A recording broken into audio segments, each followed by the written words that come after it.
that they need to die. It's that a part of them needs to die. A part of them is ready to die, wants to die, needs to die so that they can truly live. Men are not toxic. Men are the answer. Welcome to the Remasculation Podcast. My name is Michael Bates, and I'm here to talk to you today about initiation and how absolutely critical initiation is to the success of modern humans, both as individuals and as a collective. Because no matter where your people come from, no matter where the genetics of your body come from, and I love this part because it's such a unifying reality, that if you go back far enough into your lineage, you will come smack dab, face to face with an intact tribal and communal society that understood the potency and the power of ritual and the potency and the power of initiatory rites to symbolize moments of transformation, both physiologically and psychologically in a human being's life, that there are universalities that bond us as humans cross-culturally, across the planet. Yes, they were done differently. There were different words and languages and traditions and manners of dress and names for the gods and places, but all of humanity was doing this and understood the absolute necessity of demarcating certain transition points in our lives and how important it is to have those, because without those, we really go without something. And the challenge in the modern world, I think, in so many ways, is that we're missing something that we don't know that we're missing. We don't know the absence of the thing because we don't have a context within which to feel its absence and understand how robbed we've been in so many ways of these potent and powerful rituals, initiatory rites into different ages and realities of our existence. And you can look back through the cultural record, the anthropological record, the archaeological record, the historical record, and there's just such an abundance of variety of different, again, traditions and peoples around the world who have great similarity in the way that they understood and would perform these rituals. And so I really truly believe in my own experience of not being initiated and going through the world as a man who very much had boy psychology, meaning a psychology that was not initiated into a transitional experience, what would have traditionally generally involved quite an ordeal for the masculine, for men. The ordeal of at least the initiatory rite of passage, the transformation from boyhood into manhood that would happen anywhere between the ages of 12 and 14 generally. And again, almost every society that has ever been studied on this planet, that there were these initiatory rites into manhood, into masculinity, from going from a boy to a man, and the absolute critical importance of leaving your mother's house and stepping into your father's house. And then from there, leaving your father's house and stepping into the house of a mentor as you go out into the world. And these transitional stages would have been demarcated and ritualized by an initiation to really let you know that you have crossed into something. You've left something behind and you've stepped into something new. And having experienced these things later in life, like registering the absence and sorrow of the thing that I knew something was missing. How many of you felt that in some stage in your life? I remember sitting in school and just feeling like, when does the real school start? I'm confused. I know that I'm supposed to be being taught something, but this isn't it. And yes, reading and writing and arithmetic, important things, but there are other things that I should be being taught, and I don't exactly know what they are, but I feel like I should be learning something. I should be learning about my environment. I should be learning about the natural world. I should be learning how to take care of myself in the natural world, and all these different things that none of us were taught because no one taught our fathers, or no one taught their fathers, or no one taught, I don't know, somewhere down the line for all of us, again, regardless of where your culture, your people, your ethnicity comes from, far enough down the line, I think it's safe to say that we all come from a broken people, that at some point, whether it was the Romans coming into Europe 2,000 years ago and annihilating the Gallic tribes, annihilating the Celtic tribes, annihilating the tribes of Britain, or as recent as the transatlantic slave trade, and all the different ways that humanity has injured itself and committed atrocity against itself. There have been lines that have been broken and traditions that have been forgotten. But I really feel so much excitement because I think we're getting to a place as a culture where we're ready to start looking beyond. It's important to acknowledge hurt. It's important to acknowledge injury. It's important to acknowledge the sins, if you will, of the past and to really own them. But I think we're really ready. I think people are ready to step through into a greater vision of unity and a unified field of humanity. And what we have from the past to draw on are these universal human technologies, as I like to call them. And one of these universal human technologies is the technology of ritual and rites of passage specifically.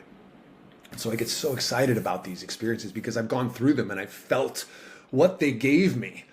And I felt who I was before stepping into these initiations, before stepping into an ordeal, leaving the ordinary world behind and being born again, if you will, while I'm still alive into a new iteration of myself because a part of me needed to be left behind. And I really feel passionately about this because to the degree we have lost our initiations and lost our connection to the shamanic principles, the mystical principles of spiritual transformation that is so necessary at certain points in our life, whether it be the midlife crisis, the dark night of the soul. We have forgotten that these are universal human experiences that everyone experiences at some point in their life, and that the onset of depression and anxiety isn't necessarily because you're a bad person or there's something wrong with you. It's that something in your life isn't as it should be or could be potentially. And part of your psyche is trying to make you aware of that and wake you up to you're not quite living up to where you know you could be. And so these rites, these rites of passage, these rituals, these initiations, in intact tribal societies, and again, we all come from far, if you go far enough back, you will find that. I think that's why so many of us these days are trying to create conscious community, trying to recreate the technology of tribe. What it actually feels like to be in concert with other human beings who believe similar things and are working actively towards those shared beliefs, who have a shared why behind why they're doing what they're doing. And there's something about that when you experience that, if you experience that, but when you experience that, there's nothing like it.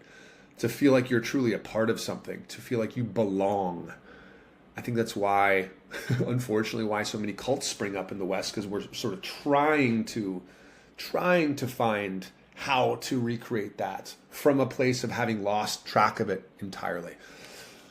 And so again, these initiatory rites are really powerful ways to transform and transition ourselves and each other out of states that we need to leave behind and into states that we need to step into. And I feel this is such a passion for me because so many men, specifically women as well, but primarily men are killing themselves in our culture, take their own life because they come to the onset of what truly is an initiatory process where a part of them is trying to die. A part of them actually needs to die. A part of them needs to be left behind, released, integrated, walked home, transformed, whatever euphemism is right for your experience. But that part of them is trying to die so that a truer, more relevant part of them can be born and come to life. But we've forgotten that we don't have the guides and mentors and teachers and shamanic practitioners that we once had in these intact societies to guide us through these dark nights of the soul. So we largely go into them alone. And people aren't able to recognize that the feeling that they have of wanting to or needing to die isn't that they need to die. It's that a part of them needs to die. A part of them is ready to die, wants to die, needs to die so that they can truly live. And that is such a powerful reframe and such a powerful reclamation of the power of death and what it could be in this life in this life, an pethanis, prin pethanis, dentha pethanis, otan pethanis. If you die, before you die, when you die, you will not die. And so how can we create opportunities to die to old parts of ourselves in this life so that we can be reborn, so that we can be born again, not in heaven or the hereafter or later, but now, here in this life. It's so exciting. I can't help but just get lit about this stuff because there's so much good in men. There's so much good in humans, first and foremost. But I'm speaking primarily today to men because the male initiatory rites are the rites that I help to co-create and to run. And it would, well, I have experienced, and it's actually really a really unique experience to create initiatory rites for men where women are actually involved, and vice versa. That can be really potent and powerful. But traditionally, for these rites into masculinity, it has to be men that are initiating men. And I want to just honor all the single mothers out there, all the mothers of the world who have been, I think, trying to wake men up for a very long time. You know, the brilliances of feminism and what it's brought, even as we're now in the process of understanding and learning some of the unintended consequences of feminism and the shadows of feminism. There's such a brilliant desire to be born and to have men and masculinity brought back to the forefront, because our children need that quality, and so many women have had to take on that quality, to take on both qualities. And so I see you, sisters, and I thank you, which is why it's so important that men initiate men, just as it's important that women initiate women. But there's a distinction in the literature and in the records of these societies, that the onset of the adolescent female rite of passage happens naturally, and it happens biologically. It happens through her body. The onset of the menstrual cycle happens to her whether she likes it or not. And yes, the red tent traditions and all of these beautiful, intentional, feminine traditions of initiation into womanhood that accompany so much of it. But even in today's modern society, where we don't have hardly any rituals left, the onset of the feminine transformation into womanhood is very clear.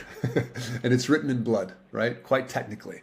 And there's something so wonderful about that. And I think that women, in a way, get to be initiated by life itself, because they, in the words of Joseph Campbell, are the vehicles or the vessels of life itself. And it's that which happens to them, the ability for them to, from that moment on, be a vessel for life itself, for life to come into her body and to carry it to term and to give birth to it in the world. It's so beautiful. And the problem and the challenge, and I think part of why the modern world is the way that it is that just as the feminine initiatory rite into womanhood happens biologically and through her body from the inside out, that the masculine initiation, conversely, as it would be in pairs of opposites, has to happen externally and culturally. It's done externally from the men traditionally of the tribe to the young boys of the tribe externally. And it happens externally, just in the way that men have sex externally and on the outside of their bodies, and women have sex internally and on the inside of their bodies. There's this beautiful dichotomy here of men and women's experience of not just the sexual rites, but the initiatory rites into womanhood, into manhood. And so part of why I believe that the modern world is the way that it is because we have a world of grown men running around with boy psychologies, because we haven't actually been initiated, taken through a process and honed and carved. And just as women are thought of, in Joseph Campbell's words, to be the vehicles of life, men are, in his words, thought to be the servants of life. Not subservient, mind you, but to be in service to life. And it's such a beautiful thing. And so many of the men that I work with and talk to, from my clients to my father, being in service is such a deep, deep, deep, deep desire to be used well, to be invited into our provision, to be invited into our protective qualities and our ability to produce and then share those qualities: provision, protection, providing, producing, protecting, which are the qualities of a king. And then the ability to share, obviously, that wealth, the sign of the king in integrity. But these male initiatory rites are so necessary and so important. I believe they're absolutely critical. And what happens for a young man who goes through these processes and these rites, they are rites of challenge. They are rites of, well, let me put it this way: every moon cycle, the feminine being, for most of her life, is beset with the challenge of the cycle and the other side of the process of preparing the vessel to be a vehicle for life. And so in a way, I think it's really quite beautiful that for men, most of these initiatory practices, in fact, all of them that I've seen or that I've read or that I've studied, all involve challenge. They involve hardship and arduous endurance of pain and suffering. And it might sound cruel or unusual, but it's really actually quite beautiful in its essence, because for men, life is pain and suffering in so many ways. Not all of it, and it's important not to fixate on just that, but to be able to prepare ourselves as men to be able to find and train, to be able to train for our ability to find comfort within a state of discomfort. It is so beautifully critical as men, and it blew my mind when I realized that. It's like, wait a second, I don't have to just wait for life to come at me and kick my ass. I don't have to wait till I'm broken up with, I lose my job, a family member dies, something really tragic happens, to be able to learn how to be with that discomfort.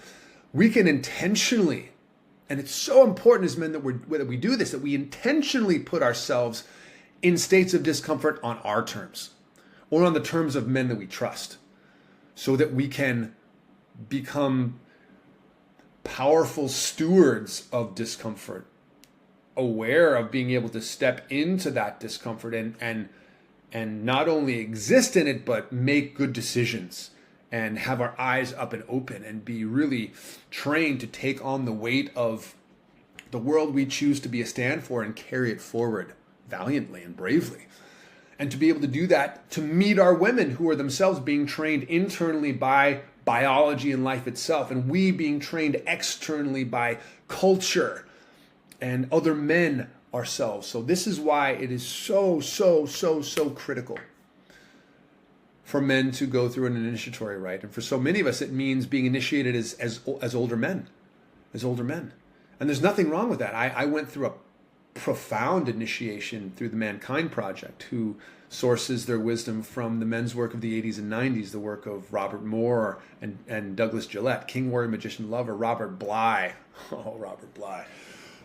My initiation into men's work through his incredible book, Iron John. There are so many ways and opportunities that I think as men, as collectives of men, we can gather and start to create opportunities to initiate each other. It's one thing it can be challenging to encounter someone who, like myself even, who presumes to be an initiator of men, and I am here to initiate you.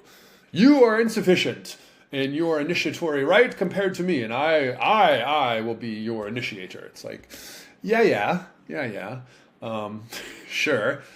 But how do we do this as communities? How do we do this and collaborate on these things? There is nothing I love more than collaborating on creating rituals and rites of passage and initiations for men, for women, for collectives, for families.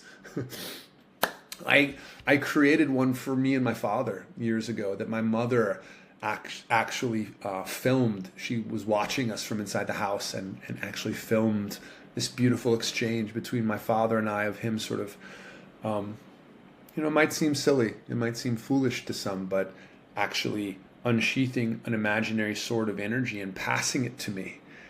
Just thinking about that brings emotion forward to me of what that means to symbolically pass a sword from father to son, and that I got to live to have that and experience that and brought that home to my family. And that my father was bold and brave and humble and powerful enough to understand that. And this is the thing about this work. Like, when you put men in these processes and practices, we all get this stuff because it's inside of us. This technology belongs to all of us. This technology is human. It is human. It is male and female, masculine and feminine, yes, but it is also human. But this this masculine technology it's in us, it's in our bones, it's in our blood, and it's ready and waiting for us to unsheath it, to wield it, to discover how to step into these initiations and how to find them, how to create them, how to determine the thing we need most that we didn't get, and then not be willing to live a moment longer without going out and questing for that thing, as men of old once did, and as men today are even doing, whether we're aware of it or not. There's a reason men form gangs. I heard it said that every man joins a gang, or every boy will want to join a gang. It's just your job to make sure that he joins the chess club or the basketball team, right? And not the Bloods or the Crips. But it's natural for men to gather and to be around one another. It's how we learn. And so bringing more consciousness to this, bringing more awareness to this. And I hope that this episode today is in service to that. This conversation is in service to that for you, for others. I'm stepping in tomorrow to co-lead a ritual, an initiatory process for men, an initiation both into presence and into power, and how we can hold those qualities as men and hone those qualities as men and hold them in integrity and know the difference between their shadow and their integrated process and feeling state. And so we can ensure that each other are stepping forward, that we can build communities where men are stepping forward together and testing ideas and holding ourselves to higher standards, so that our women can feel that and be met by that, and then they can rise and then teach us, and then we can rise from their teaching and they rise from ours, and we can remember this lost technology of men and women, humans. And again, identify however you want, call yourself whatever you need to. It's okay to do that. And we're one species. We are one. And so I think there's something really powerful that's happening. And I'm just so grateful to be a part of it, and for your interest in this. And if you've sat and listened to this entire conversation, it deeply moves me to know that this matters to you. Because again, I think I'm speaking to something that matters to all of us, and that we have the intelligence already living within us, this technology, this human technology, this understanding of initiation, and a true understanding of the symbology behind it. We get it. We don't need to know necessarily what the symbols mean, but it's nice to. But there's something that is transferred in the limen, in the liminal space between the things. And when you create a way to step from the ordinary world into another reality, and there's so many ways to do it, magic happens. Transformation happens. Power, presence, polarity, love, trust, truth. All these things happen and show up. So thank you for listening today. It's an honor to be in this work with you. And I hope to see you at an upcoming event, or meet you on the street, or dive into deep conversation about these things. If these things are your passion and you have projects or podcasts or things that are of interest to you in this regard, please reach out. I love to speak about these things. This work is my mission and purpose in the world, and why I'm here. And so thank you for allowing me to be a part of this work and to bring it forward in the world. Blessings to you and all of yours and all that you stand for. Much love.